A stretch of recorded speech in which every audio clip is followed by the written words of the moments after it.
Pueden acomodarse brevemente.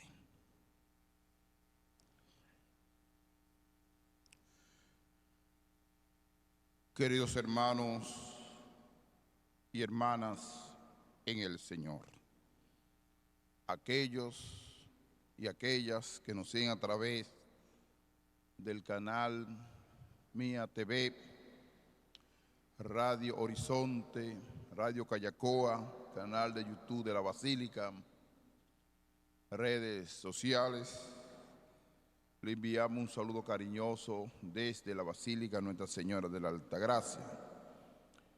Igualmente aquellos y aquellas peregrinos que han venido de otros lugares, que el Señor les siga fortaleciendo en la fe. El tema central de toda la liturgia de la palabra de este domingo es el tema de la fe.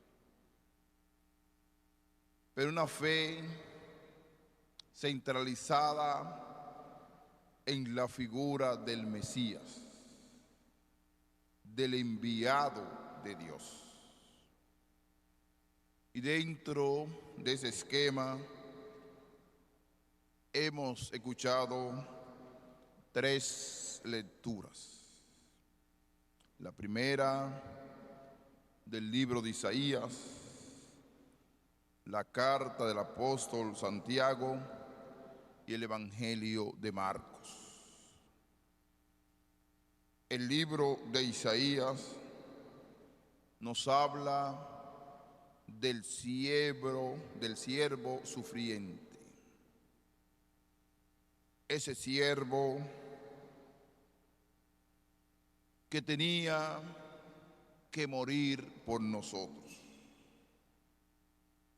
Ya el profeta Isaías comienza a mencionar esta misión del Mesías. Y lo pone claro desde el principio. Debe colocar la confianza en el Señor. Y una persona de fe siempre coloca su confianza en el Señor.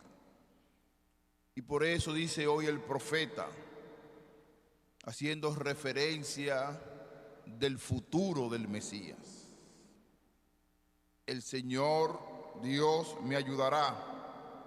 Por eso me sentía los ultrajes, el rechazo, el sufrimiento. Mi defensor está cerca. Ya se acerquen, miren al Señor, Dios que me ayuda. Es decir, que ese Dios encarnado, el Mesías, siempre tendrá la protección de Dios Padre.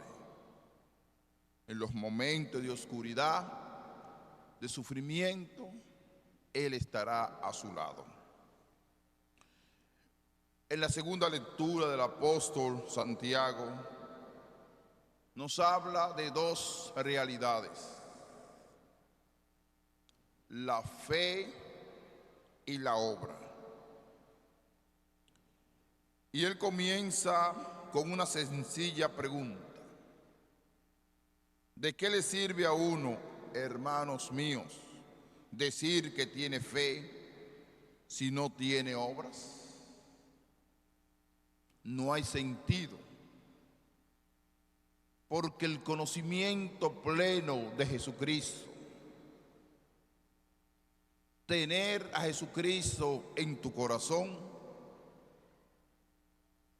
tenemos necesariamente testimoniar y vivenciar la fe.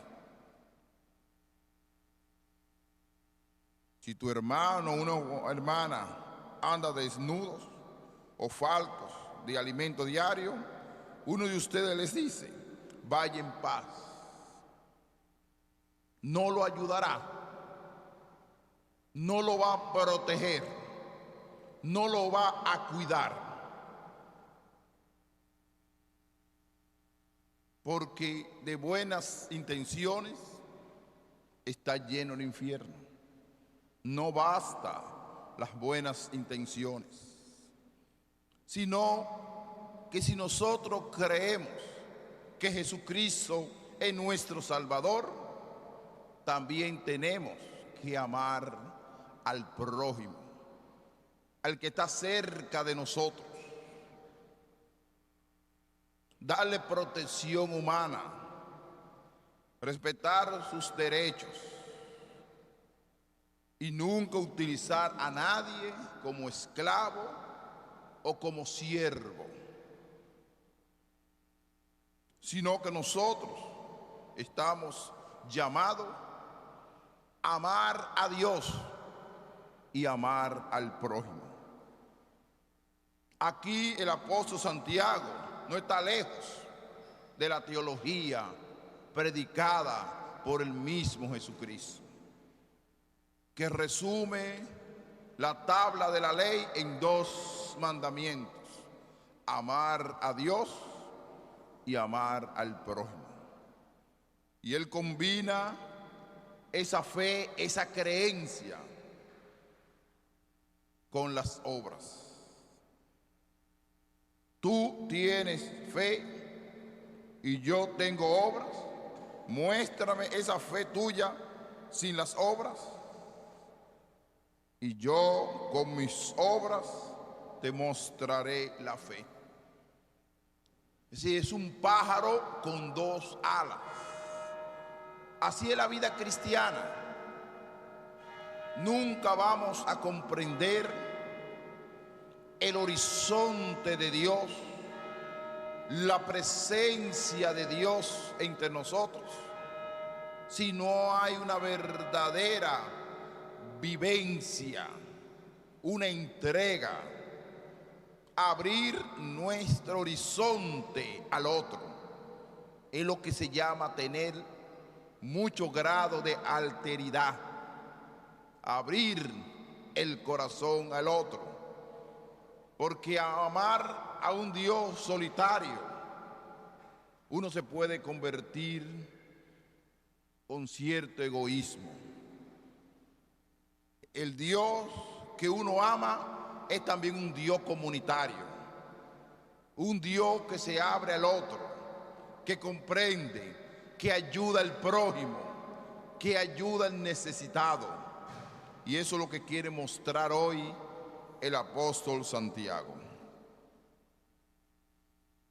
En el Evangelio de hoy de Marcos podemos dividirlo en varios bloques o varias temáticas. Lo primero es la ubicación geográfica, inclusive hasta histórica, donde se encuentra Jesucristo. Jesús y sus discípulos se dirigieron a las aldeas de Cesarea de Filipo. Ese pueblo tenía anteriormente, antes del Imperio Romano, otro nombre, que no se llamaba Cesarea. Cesarea le viene del César, del gran emperador. Pero ahí gobernaba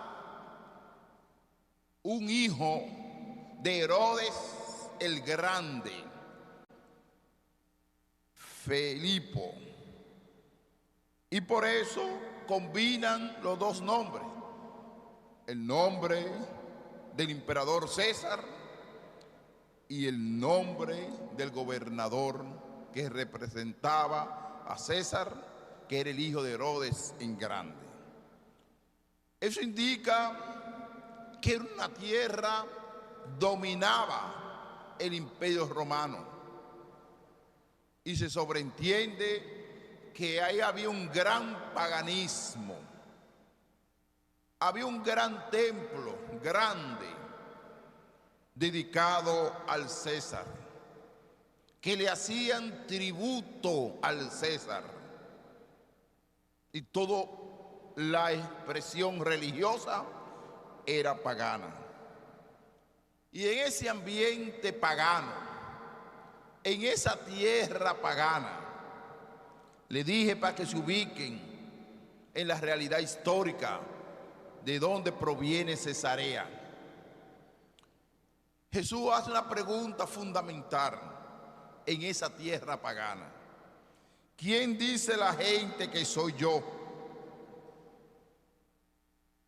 Es una pequeña evaluación sobre su vida.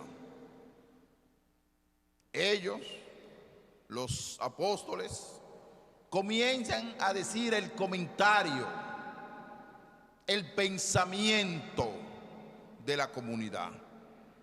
Unos que Juan el Bautista, otros que Elías, otros uno de los profetas. Juan el Bautista no era,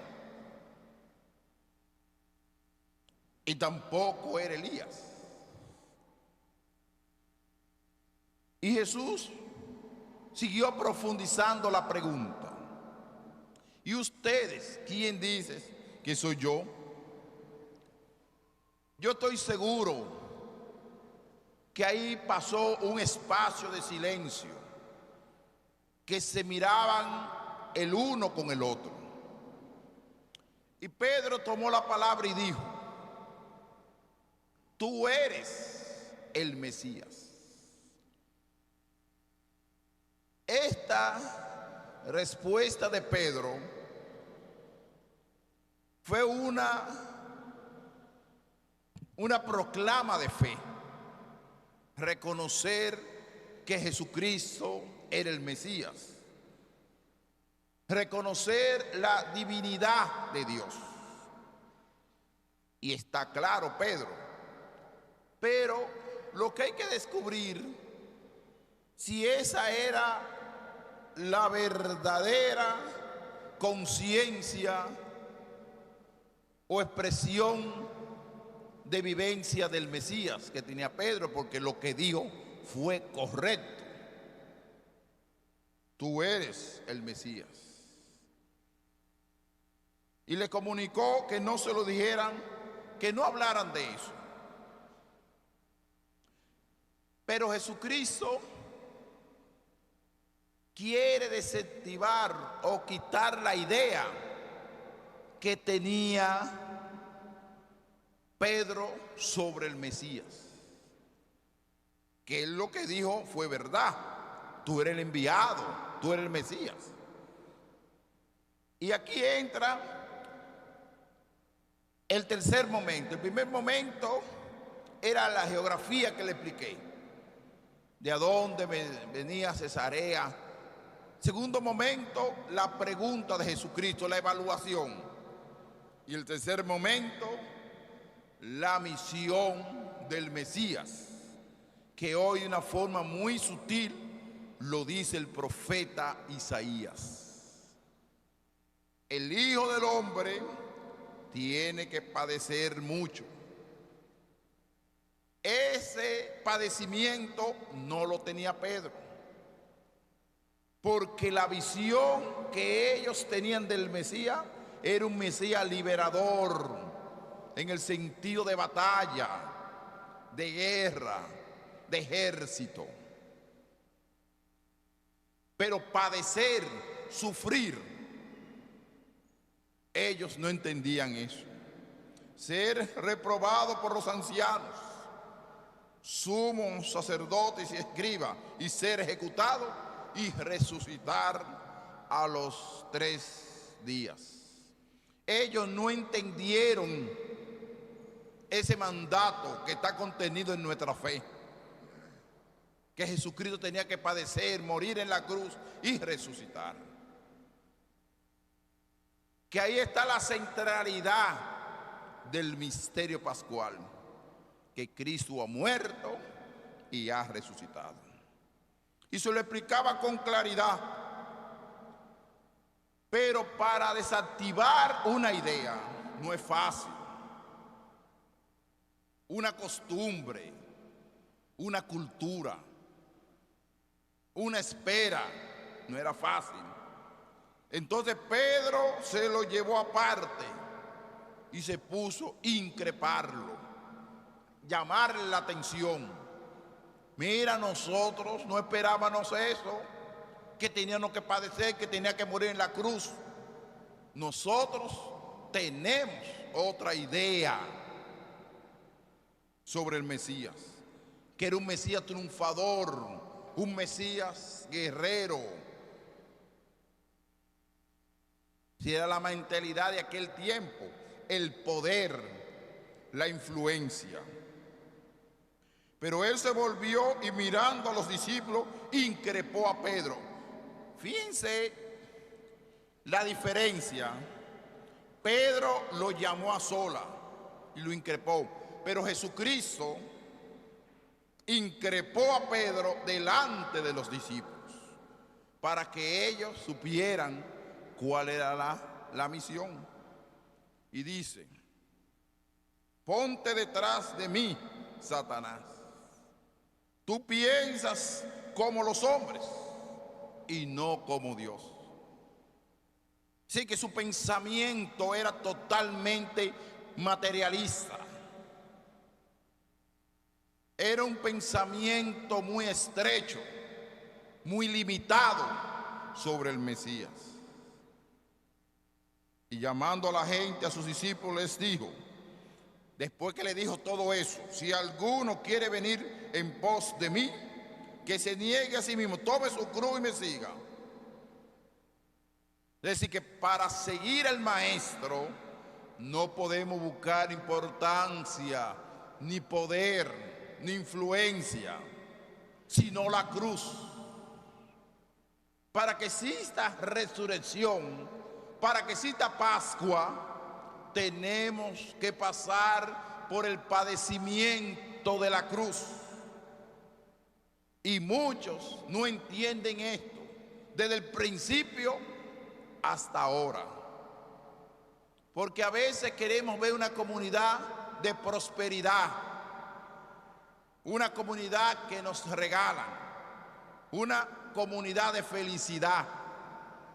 Pero ¿dónde está el padecimiento y el sufrimiento de los pueblos? Este momento nosotros estamos comprendiendo el padecimiento de los pueblos con la pandemia, pero no nos vamos a quedar con la pandemia. La pandemia pasa. Y si nos quedamos con la pandemia, también estamos pensando como los apóstoles. Nosotros tenemos un horizonte, una mirada de futuro, que Jesucristo no se queda en la muerte y no se quedó en la muerte, sino que resucitó. Por eso, ahí está nuestra salvación. Pues, ¿de qué le sirve a un hombre ganar el mundo entero y pierde su alma? ¿De qué le sirve? A veces en la vida, el ser humano, ¿dónde busca su felicidad? Busca su felicidad en el dinero. Y hace todos los medios para conseguir dinero, para vivir lleno de placer, para vivir una vida desenfrenada. Y hacen todos los mecanismos y se enganchan en cualquier tipo de vicio. Y se colocan a hacer cualquier cosa mal hecha, cultivando los vicios en las comunidades, inclusive vendiendo sustancias prohibidas para buscar dinero. Y el dinero no es la felicidad. Las cosas materiales pasan cuando tú te mueres. Nada te lleva A veces tenemos afán de tener tierra, afán de tener grandes viviendas, afán de tener muchos lujos, la mejor marca de vehículos. ¿De qué te sirve todo eso si mañana te va a morir y va a dejar en la tierra, va a dejar dinero, va a dejar vicio construido y va a morir inmoralizado? Y no va a morir con dignidad ni con una ética grande. Y por eso nosotros tenemos que confiar en lo que dice hoy la palabra de Dios, que el Mesías va a padecer, va a morir, lo van a rechazar, pero no se va a quedar ahí. Él va a resucitar. Vamos a pedir a la Santísima Virgen de la Altagracia que nos fortalezca para siempre combinar la fe y lo que creemos con nuestra vivencia diaria, con nuestro amor al prójimo. Que así sea. Amén.